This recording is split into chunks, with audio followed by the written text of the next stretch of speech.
I actually walked up on these random people. I was like, I'm so sorry, but like, I feel like I heard Carolina Latinx. Is that a thing? And they were like, yeah, like it's over there.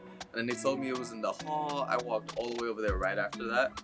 And I met everybody there, and I thought this was super cool. I want to be a part of this. And now, pretty much this semester, I'm there all the time. As soon as I'm done with class, I go there and I study. If you don't know about what's going on in terms of Latinos on campus, it's hard to like know how to bring that sense of self that you have, that identity of yours, to the school. Is there one way to be Latino? No, and I think that's important to recognize and celebrate and appreciate it. We're all different. If we were all where our families quote unquote originated from, this label would be very different. But the fact is that to me, when I see X, I also think about this intersection of I have all of this cultural heritage from somewhere in South America, Latin America, whatever you want to call it, and this intersection with these Americanisms of the US isms. I want to stay authentic to who I am when I come up in these leadership spaces, and I also want to be that representation for younger people like me.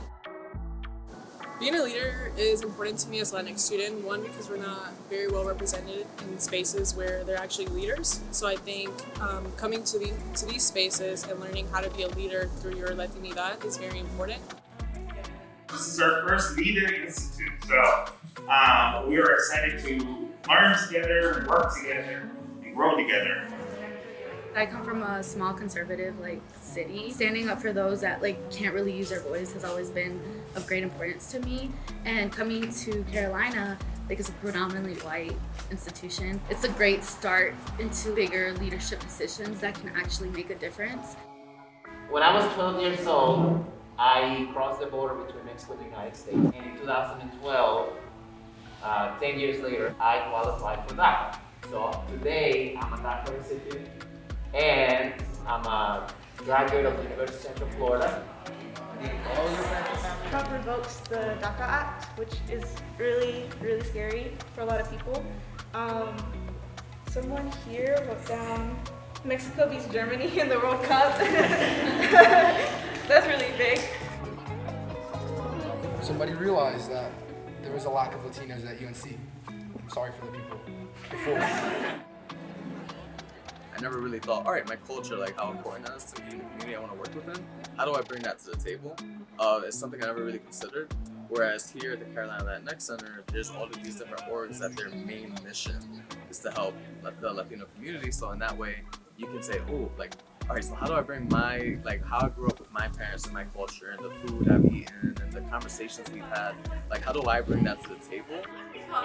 I like to be responsible, dependable, and helpful to others. When I'm with my friends, I like to provide the excitement, the fun, and the jokes. When I'm with my friends, I like to provide first the planning, a sense of security, a good standard. I just love being that person when people are like, all right, Christ got us covered. He's taking care of us. I'm like, yeah, I got you guys. Having that guidance of people that have already been through it is a really great way to start making a difference little by little. I have these feelings that I kind of keep to myself, but seeing everyone else kind of feel the same way is very relieving. It's nice to know that you're not the only one that feels that way. And we talk about it, and it's not just talking about the problem, but we're also talking about solutions. You gotta be able to understand other people's points of view. We call that interpersonal awareness and being mindful of other people's thoughts and emotions and experiences. After that, you can take it out to the strategy in the external world and be aware of what's going on in the structure and the history in the world. So when you develop that sense of conscious leadership about you, others, and the space in which you're in, you can be quote unquote more dangerous on your influence.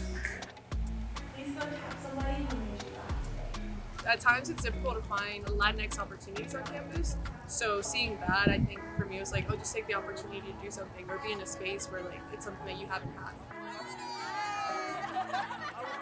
We need to do in the CLC and the center now needs to do a better job of sharing our history so that you all are aware of it, because we know of a present and a future with a Latinx Center on campus, but there was a past without it, and a lot of people have struggled without having that space or that recognition.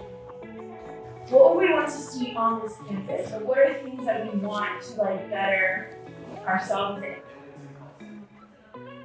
I think we're the kind of people that want to have a foundation of like, we know where home is, with our casa, our roots, and then we can start kind of inviting others and building that coalition.